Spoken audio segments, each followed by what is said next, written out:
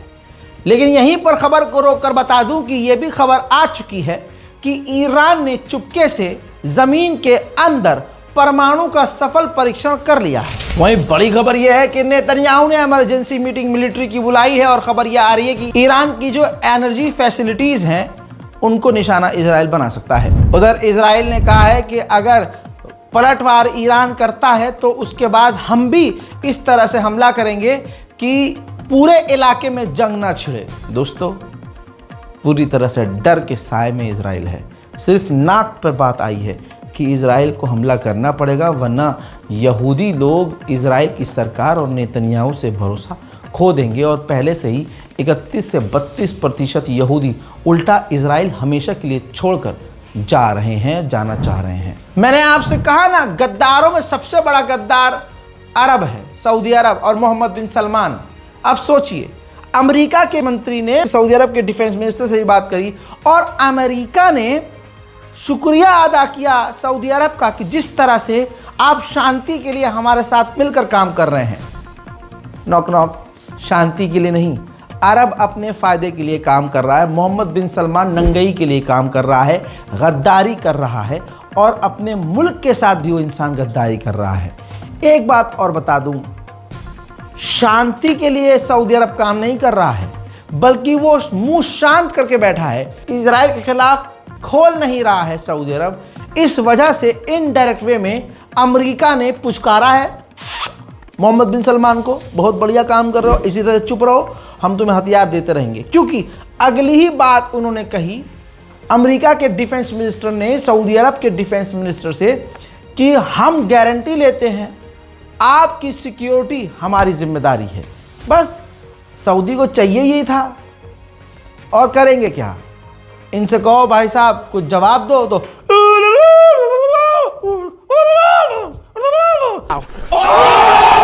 तलवार लेके चीखना शुरू कर देंगे। अबे तलवार चलानी होती है बे, तलवार लेके बस बंदूक भी चलाएंगे तो या तो आसमान में या अपने पिछवाड़े में नीचे धपाक। यह अरब है। इनके हालात देखकर खुद लगता है कि हम सोचते थे यार ऐसे कौन से लोग थे हुजूर के ज़माने में जो हुजूर को छोड़कर भाग जाते थे और हुजूर के खिलाफ ड्रामा करते थे, और मतलब रहते हुजूर के साथ थे लेकिन मुसलमान लिबास में होने के बावजूद वो बड़ी अजीबोगरीब हरकत करते थे। ऐसा लगता था कि ज़बरदस्ती के मुसलमान बने हुए हैं। आज अरब को देखकर, खासकर मोहम्मद बिन सलमान को देखकर साफ लग रहा है कि हाँ ऐसे लोग हुआ करते थे, हमने देख लिया। हजरत मोहतरम, अरब पूरी तरह से खामोश है, जिसका फ़ायदा सीधा सीधा इजराइल उठा रहा है। इजराइल ने लेबनान पर पिछले 12 घंटे में इतने बड़े हमले किए हैं कि आप गाज़ा और लेबनान में फ़र्क पहचान नहीं पाएंगे। देखिए,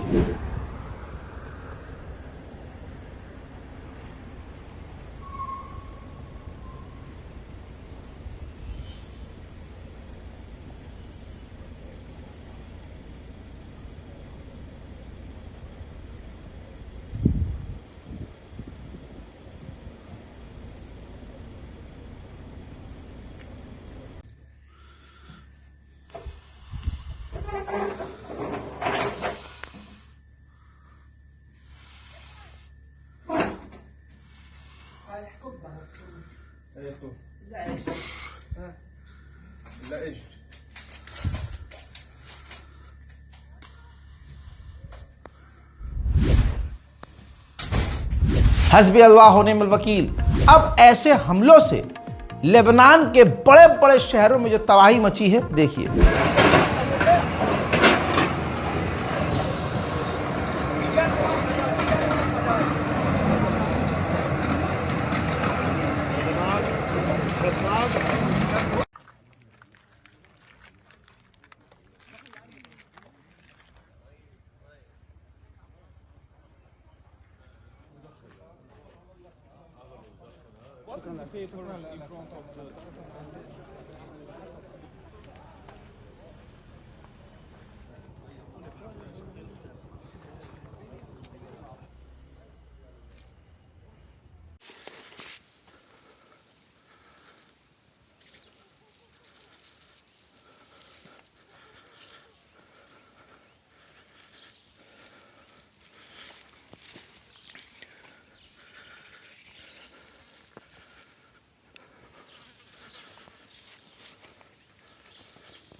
इसी तरह से जैसा मैंने आपसे कहा, खुदा की कसम वैसा ही हो रहा है। जैसे इजराइल के सेना ने गाजा को बर्बाद किया और बाद में बम लगा कर गाजा के मकानों को उड़ाया, ठीक वैसे ही अब लेबनान में भी इजराइल के सैनिक लेबनीज लोगों के मकानों को बम लगाकर उड़ा रहे हैं। אנחנו לוחמי גדח"ן 8219, שנה בדיוק אחרי 7/10, משאירים שוב פעם את המשפחות מאחור וזוכים לקחת חלק בזכות העצומה של להכות באויב ולהבטיח שה7/10 לא יקרה פה שוב בגבול הצפוני.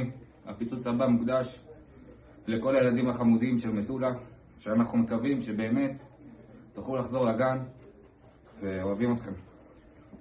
4, 3, 2, 1.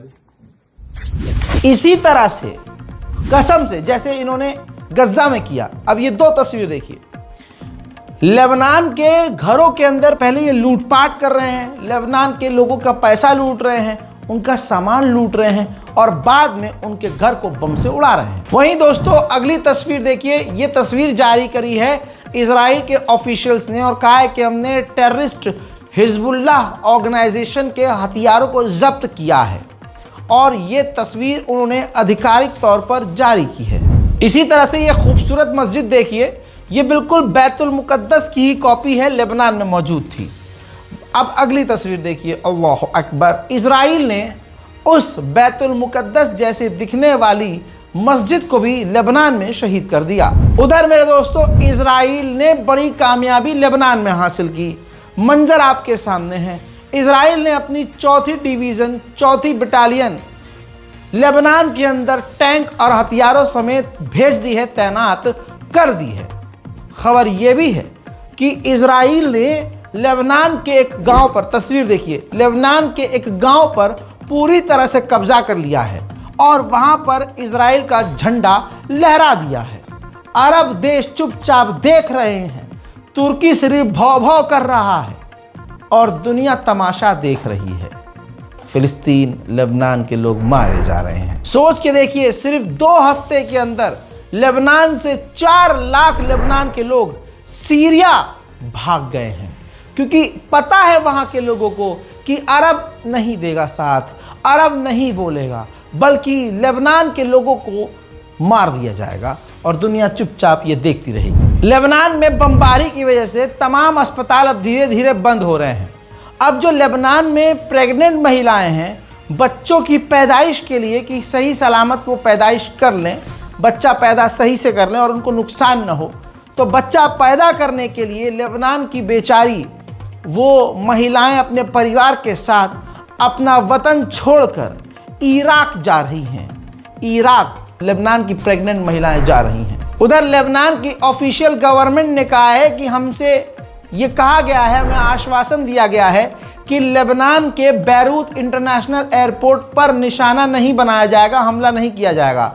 लेकिन इस बात की गारंटी हमें नहीं दी गई है, क्योंकि हो सकता है इजराइल अंतर्राष्ट्रीय हवाई अड्डे बैरूत को भी उड़ा दे। इसी से जुड़ी खबर यह है कि अमेरिका ने इजराइल से कहा है कि बैरूत इंटरनेशनल एयरपोर्ट को निशाना मत बनाना, लेकिन इजराइल अमेरिका की भी नहीं सुन रहा है। मेरे दोस्तों, इस रिपोर्ट को शेयर कीजिए। आऊंगा कुछ ही देर में और भी बड़ी और ताजा जानकारियों के साथ। तब तक के लिए जय हिंद।